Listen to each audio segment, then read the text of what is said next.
Qorovulbozor tuman bosh imom xatibi va mahalla faollari Muborak oy munosabati bilan tumanning Tinchlik mahalla fuqarolar yig'inida kam ta'minlangan, boquvchisini yo'qotgan hamda yoshi ulug' nuroniylar hamda maxsus reyestrda turuvchi xonadonlarda bo'lishdi. Shu kuni ular ushbu mahallada istiqomat qiluvchi Odil Xudoyberdiyev xonadonida bo'lib, ularning holidan xabar oldilar. Suhbatlar Qur'on tilovati va samimiy duolar bilan boshlandi. Ramazonning fayzi, iftor dasturxonining barakasi barchaning qalbini iliqlik to'ldirdi. Nordona Sultonova ham shu mahallada istiqomat qiladi. Jamiyatda shunday insonlar borki, ular sog'lig'i bilan bog'liq muammolar tufayli boshqalarga qaraganda ko'proq yordam va e'tiborga muhtoj bo'ladilar.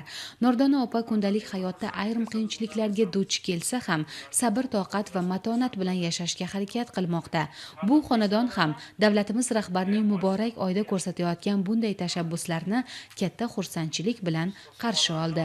Shularga ming rahmat. Mana qancha sharoit, imkoniyatlarni beribdilar. Yordam beribdilar. Shu davlatimiz rahbari ehtiyojmand oilalarga yordam ko'rsatayotganlardan juda minnatdormiz. Doim tavbinlar ana birinchi uyiga kimki nimaki yaxshi niyat qilgan niyatiga yetsin. Chindanda bu yilgi Ramazon oyi fayzli va o'zgacha ruhda o'tmoqda. Ko'rsatilayotgan g'amxo'rliklar va e'tibordan shukronalik kayfiyatini ko'rish mumkin. Bu yilgi Ramazon oyi har yilgidan ko'ra o'zgacharoq bir shukuh bilan o'tyapti.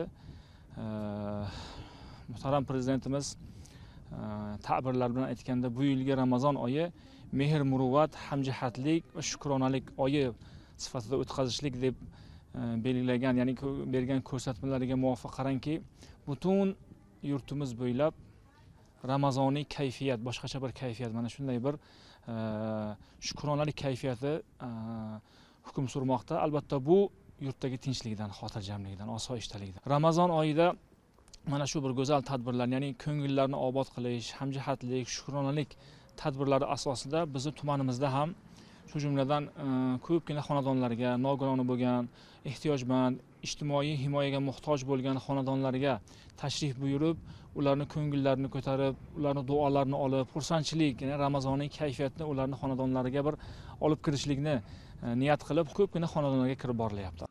Bu kabi ezgu amallar jamiyatimizda mehr, oqibat, hurmat va ehtirom qadriyatlarini yanada mustahkamlaydi. Aslida esa yordamga muhtoj, boquvchisini yo'qotgan bemorlar holidan xabar olish har birimizning insoniylik burchimiz.